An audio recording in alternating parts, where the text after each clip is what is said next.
Pokemon Masters! Hello, hello, and a festive extra hello! Merry Christmas to all. This is a new type of video I'm going to be making, hopefully once a week if I get to it. So we're calling this, actually, let's vote in the comments. I have two ideas. The comments will determine what we're calling this series. It's either going to be called the Prof's Log or State of the Game.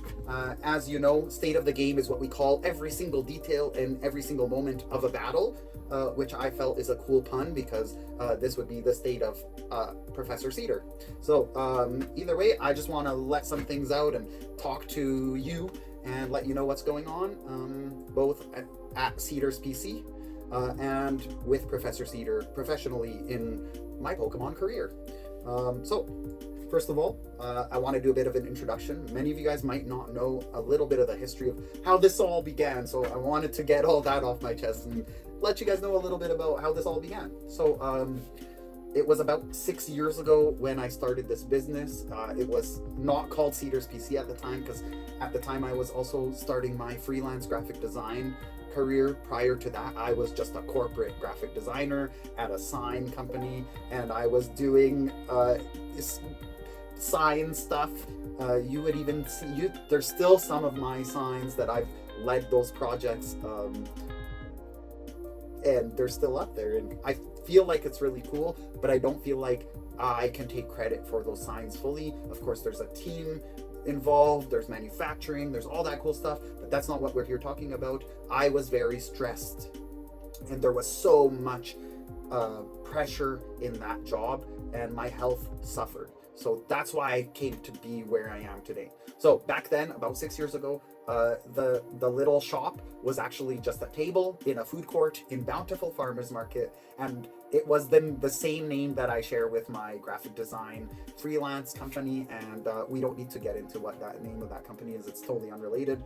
But all I was doing there was I was actually being a busker, and the really cool thing was that all I had was one binder with about $200 of card price.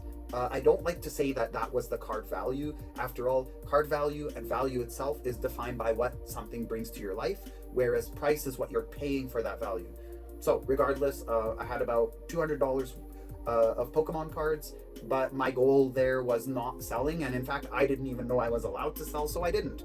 I was there busking in a way that was probably very unusual. I wasn't busking with music, I was busking as a Pokemon professor, sharing my Pokemon knowledge, telling people how to battle, showing people battling. I even had decks, and I invited people to play battles with me in the food court, and one of the days, I think it was like day 2 or 3, the market manager came up to me and said, "Hey, are you selling your cards?" And I freaked out. I was like, no, wait, I wasn't, I swear. Look, the binder's still full. And she was like, "Well, you should be." And I was like, "Oh." And then that sparked everything, right? That very moment defined the trajectory of where we are today. All right, so that was really cool. And the other thing is, I wanted to say the history of the name Professor Cedar. All right, many of you probably think or know that professor names in the past of Pokemon were all tree names, and it only recently changed with 2 things: Pokemon Go, and also with Professor Turo and Professor Sada. So, but prior to that, it was all tree names. But the story behind that was that a youngster came up to me, and I love moments like this, and I love sharing this story too. And I'm impressed too by like even knowledge of the youngsters, to know like, wow, people know so much about Pokemon and always like to share. It's so cool. So anyways, the youngster was like, "If you're a real Pokemon professor, what's your tree name?" And of course, I am a real Pokemon professor, but in this world. And in this world, us Pokemon professors, well, we're volunteers. We take a test and we know the rules of the card game and or tournament organization and or both. And also maybe Pokemon Go, maybe VG and that stuff. So I was like, I didn't want to say Professor Joe. By the way, if you didn't know, hi, I'm Joe. But yeah, I I had to think on my feet, and I was like, well, a long time ago, my parents immigrated here to Canada from a country called Lebanon, and their national tree, and it's even on their flag, is the cedar tree. So I was like, I don't know, Professor Cedar. I was born and raised here, but I respect all cultures, and I have a deep-rooted respect for my parents' heritage and Canadian heritage as well. But I figured that there's probably someone going by Professor Maple.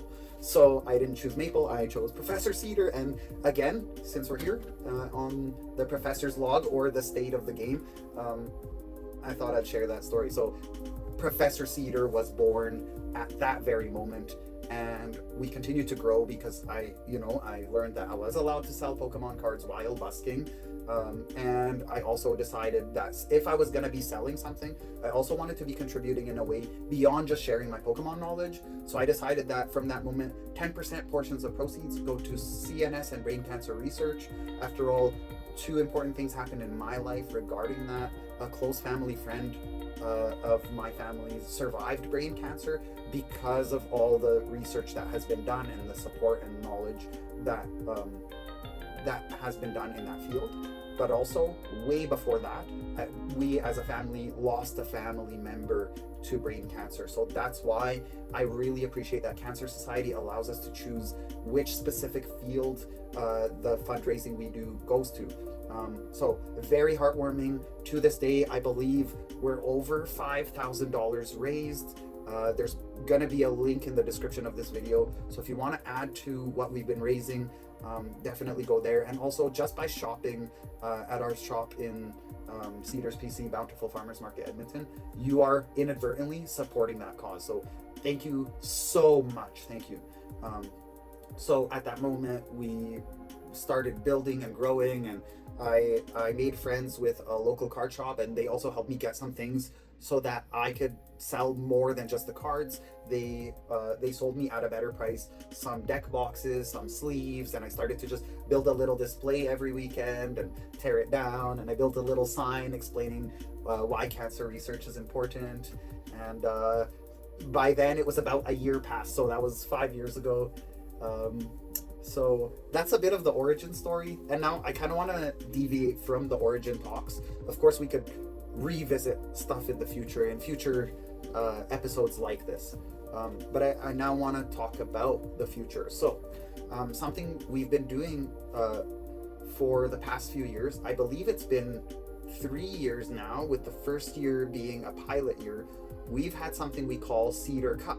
And Cedar Cup started with a attendance of 13 players and about 2 spectators. Most of the parents would just drop the kids off and trust they were behaved and trust that they're in the care of whoever the 2 chaperones and plus myself organizing. And we had fun. We got about 13 players and we played a little tournament, and I even gave away a trophy. I have a copy of that trophy at the storage. It's somewhere special, so I do hope to have it on display in the background eventually. But we want to take good care of that, and since we were moving, this is the background you get currently. So anyways, I wanted to mention Cedar Cup because this is kind of a special year where we're at a crossroads, and I'm really racking my brain of what we're going to do to proceed, because we wrapped up the 2025 Cedar Cup season at venue capacity, and it's a venue we could afford.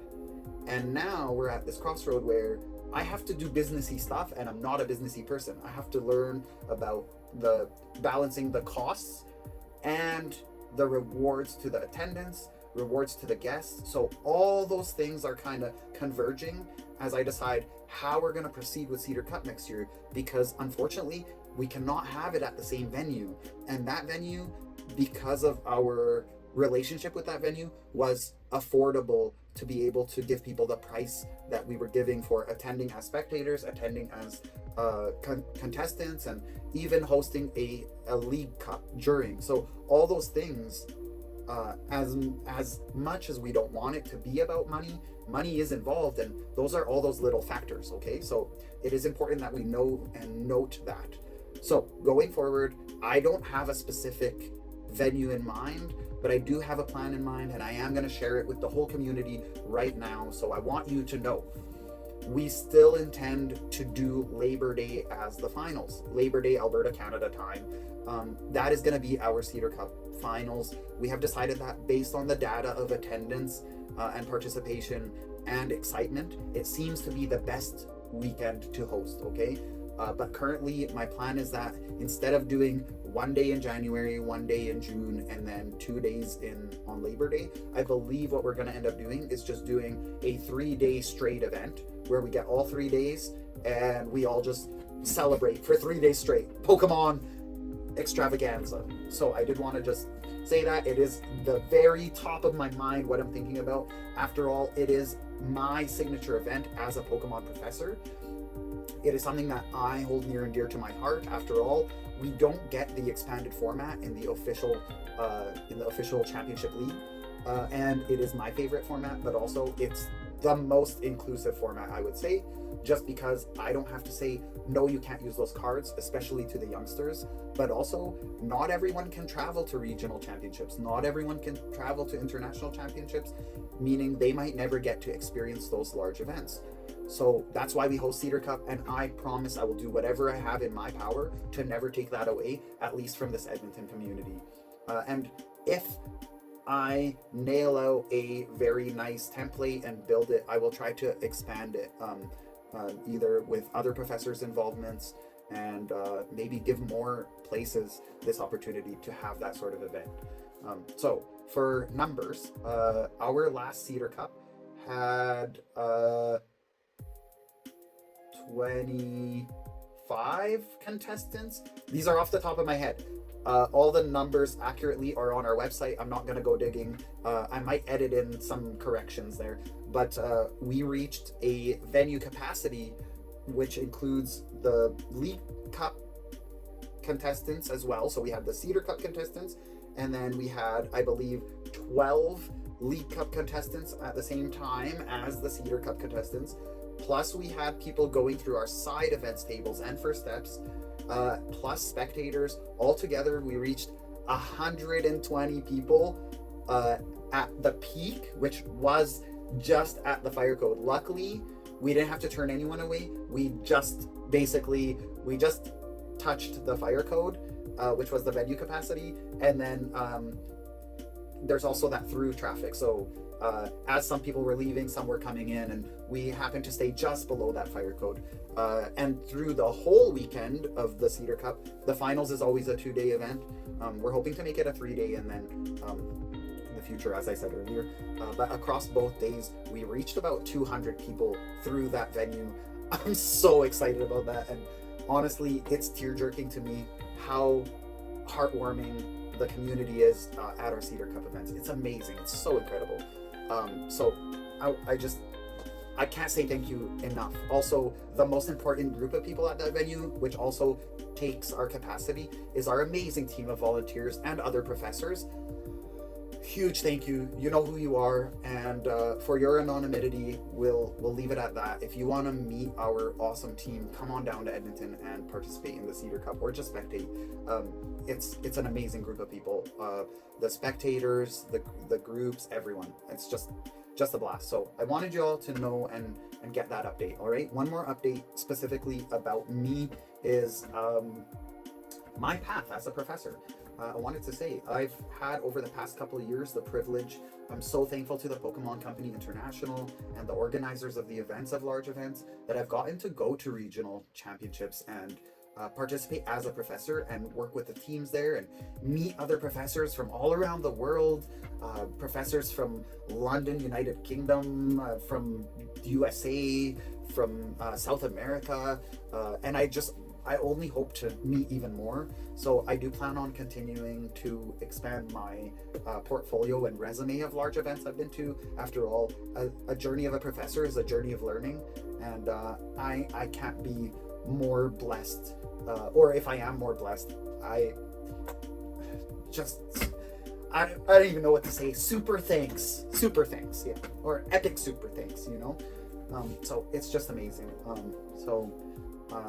There's that going on, and as we lead up to today, and it's the end of the year, I don't think I'll be able to make Professor's log or state of the game, whatever we comment and vote on. I don't think I'll be able to make one for New Year's Day because it will happen before I record the next one, I believe.